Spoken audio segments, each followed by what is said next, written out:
Today's episode of the Just Keep Swimming podcast is brought to you by Audible.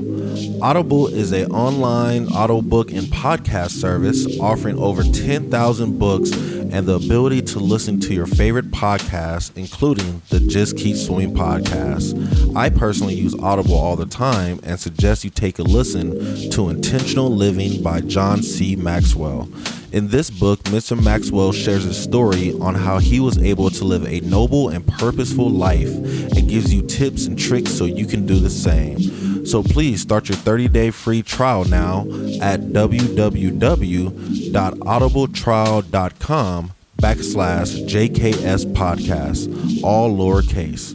Again, that is www.audibletrial.com/JKS podcast. And if you have any more questions or concerns for the Just Keep Swimming podcast, you're always welcome to reach out to us on Facebook or at Instagram at justkeepswimming_podcast, or you can email us at jkspodcast702@gmail.com. And with that out the way, let's dive into it.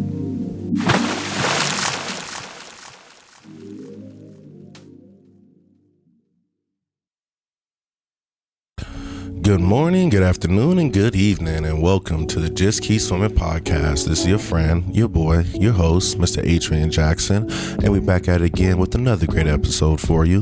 And you already know who's with me. It's the man, the myth, the legend. It's Mr. 1-3, dropping the hot beats for the city as always. So please make sure you guys go check out his latest projects because he always got some new fire for you. So today, ladies and gentlemen, today's episode may be a little darker than normal, but you know me, I have to keep it real. And as I've been reading my daily Stoic book, this has been the topic for the last week. So I kind of just want to share it with you guys and just share my ideas on it.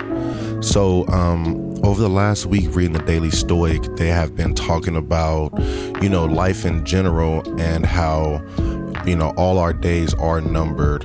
Everything has a sunrise and a sunset, and we have to figure out, what are we going to do with the sunrise and the sunset times. And I know I kind of spoke about, the idea that we all will die at some point in life throughout my funeral episode not too long ago, R.I.P. to Granny. But this right here was kind of just talking about more of what are you going to do during your time? What type of marks are you going to leave? What messages do you want to leave the world? How are you going to, make sure that your time is worth it? And then it also talked about, just enjoying life during that time, because at the end of the day, the only true promise that you have is death. And, I always think that stuff is kind of just dark, because the last thing I kind of want is to keep that type of dark thought in my mind of, I might die, I might do this, do that, the third. And I think when I get those thoughts, sometimes it locks me up and makes me not want to move, because I know there's so much I need to do or want to do or desire to do, and I'm not sure how to get all of it done, so I kind of just lock myself up.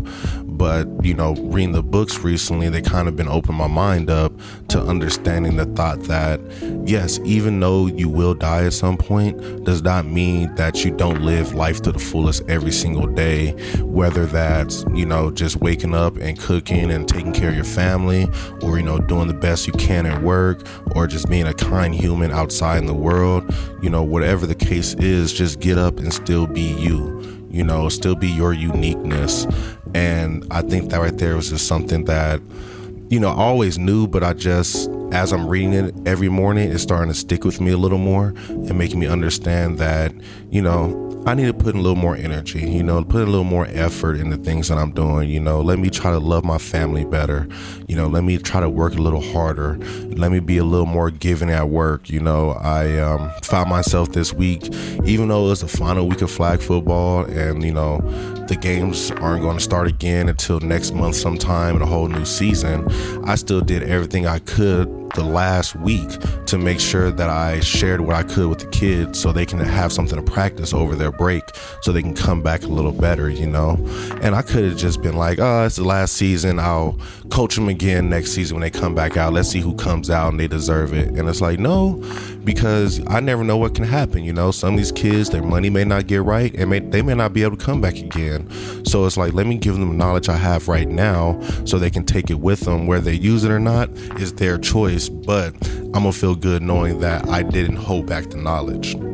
And I think this right here was a real deep subject for me because John Maxwell has an amazing story inside one of his books where he talked about how he was trying to connect with somebody, and he was just trying to get him to church. And the guy was kind of like, sick in the hospital and stuff, and all he was going to do was visit him, trying to get him in church. And, finally the guy said, okay, I'm going to go to church. And then John was so excited, and he was like, oh yes, he's going to come to church. He's going to come to church. And then the next day, the guy passed away. And then John shared his thoughts, and he was like, I was upset at myself because I was so focused on trying to get him to church that I didn't bring church to him. I should have came to where he was in this state and loved him for where he is, not trying to always get him somewhere. I should have loved him where he was, and maybe, he could have felt a stronger love before his time was up.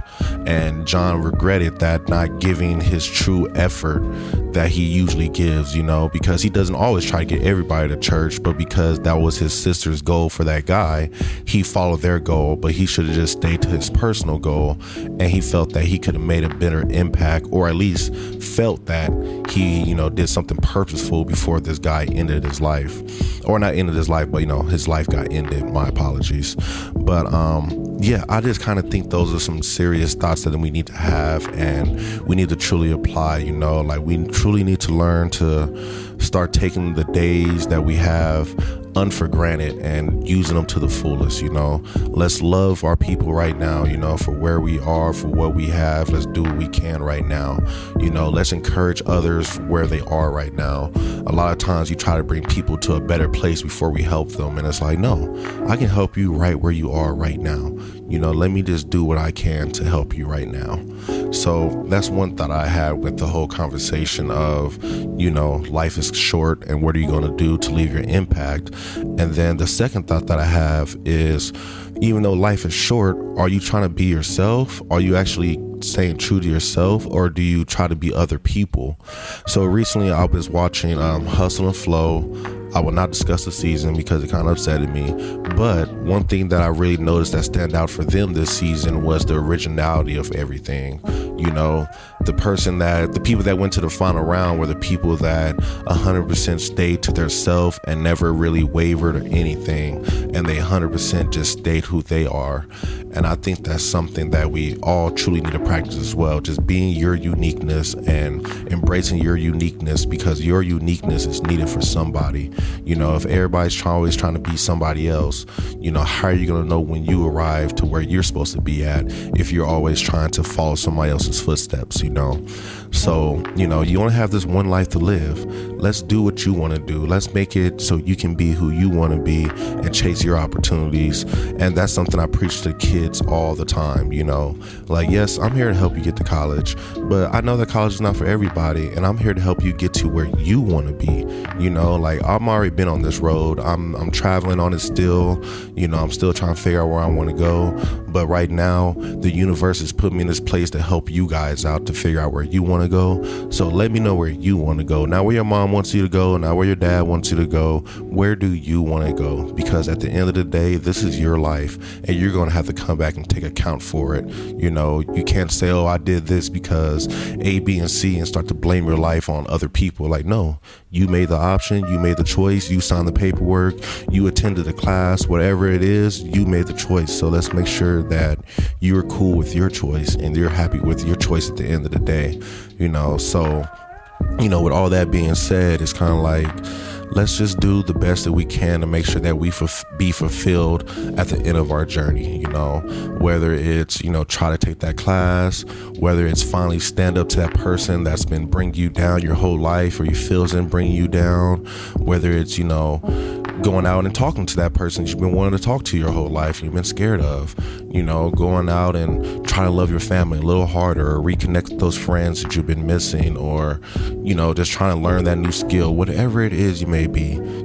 I challenge you right now to let's start going forward. 2025 or 2024 is coming to an end, and 2025 is around the corner. And for me, the word for 2025 is going to be wisdom. I'm just looking for wisdom. I'm looking for the knowledge, I'm trying to find the wisdom and how to apply the wisdom correctly, because I feel I have all this wisdom and I want to figure out how to apply it.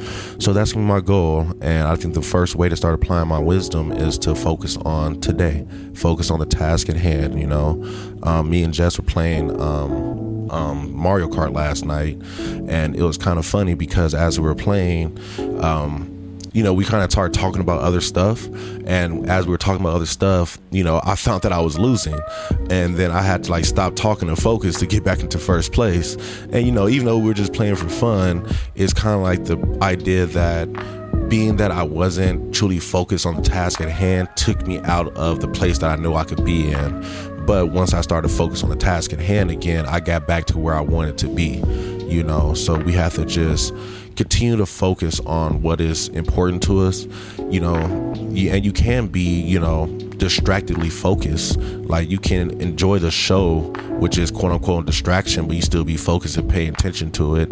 That's the equivalent of going to the kids' concert or the basketball game. I went to my niece's basketball game the other day, and I could have been out of focus and not paying attention to it. Yes, I'm at the game, I'm present, but if I'm just there and not paying attention, am I really there? No, I don't consider I'm there. So it's like, let me be here. Let me watch the actual dribbling. Let me watch the pass. Let me get into the game and actually cheer when I'm supposed to cheer and boo when I'm supposed to boo, if that's the case, But, the main thing is to be present, to be here right now.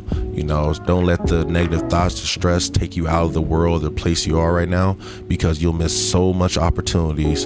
And the last thing you need to do is miss opportunities, definitely in this one life that we have. We only get one. Ain't no reset button, ain't no extra life, ain't nothing. You only get one. You might get some lucky breaks, you might get some lucky chances, you might cheat death, but at the same time, it's going to come for you one day, whether it's age or who knows, but it's going to come for you. So let's enjoy our days right now, because we never know when it may come. It could happen tomorrow morning.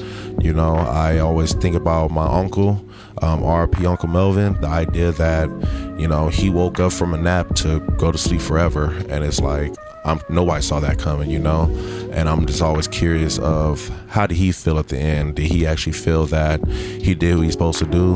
I'm pretty sure it did, because his kids are amazing. All my nephews, my cousins are all doing amazing. So I'm sure he did feel a sense of peace. But at the same time, I'm wondering, did he feel like he lived his life to the fullest before his life was gone?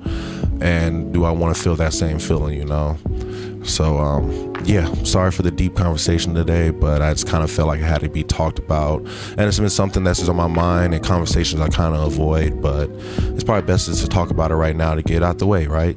Be the best I can now. And if I get out the way now, it's going to be easier later. So, with all that being said, I hope you guys had a great day. Hope you guys have a marvelous evening and a spectacular afternoon. You already know, leave me your thoughts on the episode. Please share. And just keep swimming.